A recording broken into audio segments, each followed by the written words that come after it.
Wegener propôs que os continentes estiveram de fato unidos, tendo posteriormente se separado.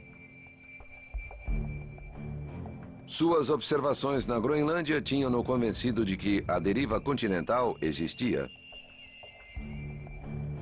A inspiração dele foi meteorológica. Talvez tenha visto banquisas desmoronando e fez o que chamamos de analogia científica com as rochas sólidas do planeta.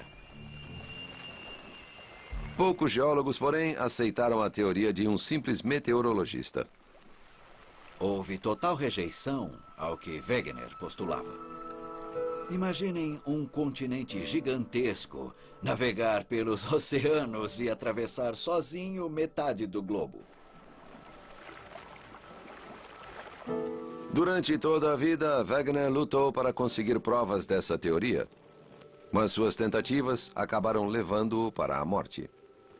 Em 1930, sua última expedição à Groenlândia terminou em tragédia, quando ele se perdeu em uma nevasca. Numa situação dessas, em uma geleira, é difícil achar o caminho.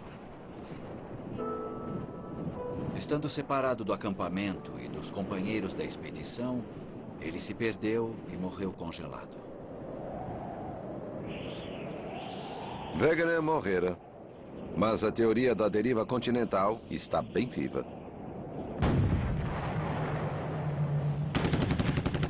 A viravolta aconteceu quando a Marinha Americana publicou um mapa global do leito oceânico, encomendado pelo governo durante a Segunda Grande Guerra. E foi esse mapa que revelou um dos maiores segredos da Terra. A rede fraturada de vulcões submersos ergueu-se em ilhas e ilhotas que dividiram os oceanos com enormes placas de crosta. Tais placas levaram à criação da chamada tectônica de placas. Esses movimentos deram a explicação da deriva continental e provaram que o leito oceânico vive em contínua reciclagem. A tectônica de placas baseia-se totalmente na destruição do antigo e na criação do novo. Muito abaixo da superfície da água, a rocha encontra-se em contínuo movimento circular, acompanhando correntes quentes convectivas geradas no seio do planeta. Onde tais correntes se erguem, formam-se fissuras, e as placas são empurradas enquanto o novo manto de água ocupa seu lugar. Quando as correntes voltam para baixo, arrastam consigo parte das águas que entram em revolução. À medida que o manto oceânico se move, os continentes o acompanham. O manto oceânico arrasta o continente consigo. O processo lembra um elevador ou uma esteira rolante. Esse processo de criação é visível hoje em uma ilha rochosa no meio do Atlântico. Islândia. Ela está em uma cordilheira submersa no Atlântico, montanhas vulcânicas de 16 mil quilômetros. Elas marcam uma das mais profundas fendas da crosta terrestre. A Islândia é, de fato, o pico dessa cadeia. É como um grande vulcão achatado na ponta. O sismólogo Paul Einarsson é perito em vulcanismo nessa ilha remota. Um vulcanismo que está ajudando o Atlântico a se expandir.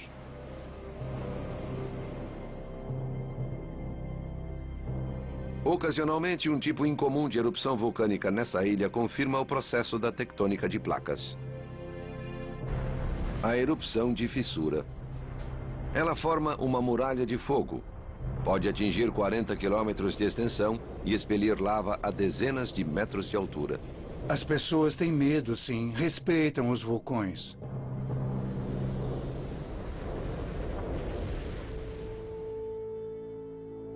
As fissuras marcam o caminho da profunda fronteira que está criando o Atlântico. Ao longo da ilha, de nordeste a sudoeste, acham-se vestígios de tais erupções, cicatrizando a paisagem rochosa com cânions.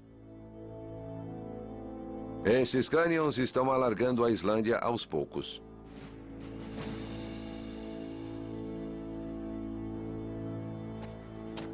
Em sua base, nova crosta vai sendo criada, empurrando a Europa para mais longe da América. Bom, nós estamos em uma fissura, como chamamos, entre duas placas continentais ou placas da crosta. À minha esquerda está a placa norte-americana e do outro lado temos a Europa. Esta fissura cortou um fluxo de lava que jorrou aqui há 8.000 anos. É o tanto que as placas se moveram em 8 milênios. O índice de deriva continental é de 2,5 cm por ano. A mesma velocidade em que crescem nossas unhas. 2,5 cm por ano. Significa que, uma vez em uma geração, a América e a Europa se afastarão menos de 2 metros. Mas após milhões de anos, essa velocidade foi suficiente para deslocar os continentes por milhares de quilômetros.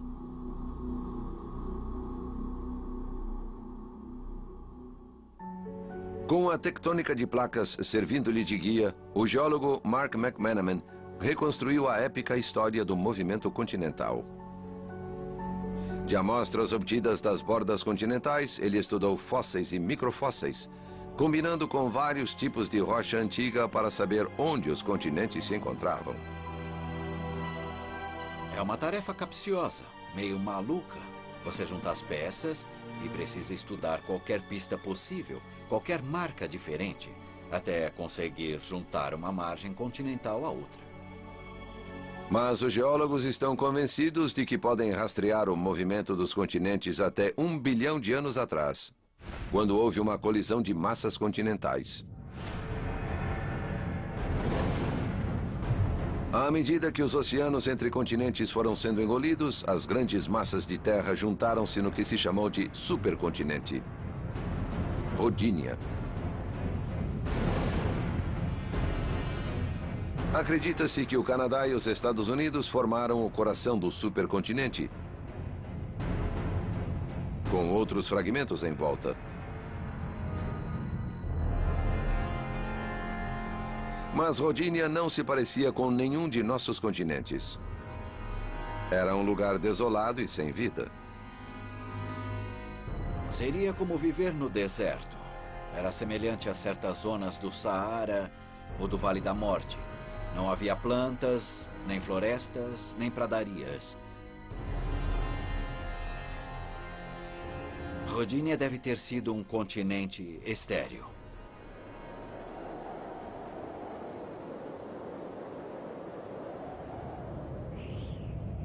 Rodinia pode ter sido estéril, mas produziu forte efeito na vida marinha emergente. Nas águas oxigenadas, formas primitivas de vida floresciam ao lado dos estromatólitos. Mas o continente causaria um choque nessa vida. Rodinia estava prestes a ser o que hoje chamamos de mundo de neve, o pior frio que o mundo conheceria. Há cerca de 700 milhões de anos, a posição de Rodinia bloqueava as correntes que transportavam água quente do Equador para os polos. Sem esse calor, as regiões polares congelaram. O gelo resultante refletia para longe os raios de sol, e num catastrófico efeito de bola de neve, a temperatura caiu ainda mais. E o gelo avançou para invadir a Terra.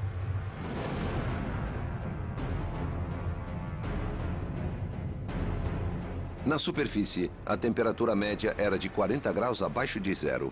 Os oceanos ganharam um cobertor de gelo de mais de 1 quilômetro de espessura. A única vida na Terra, bactérias marinhas e algas, ficaram presas abaixo do gelo e na escuridão. O resultado foi desastroso. Com exceção de alguns poucos, os organismos foram extintos. O planeta todo estava morrendo.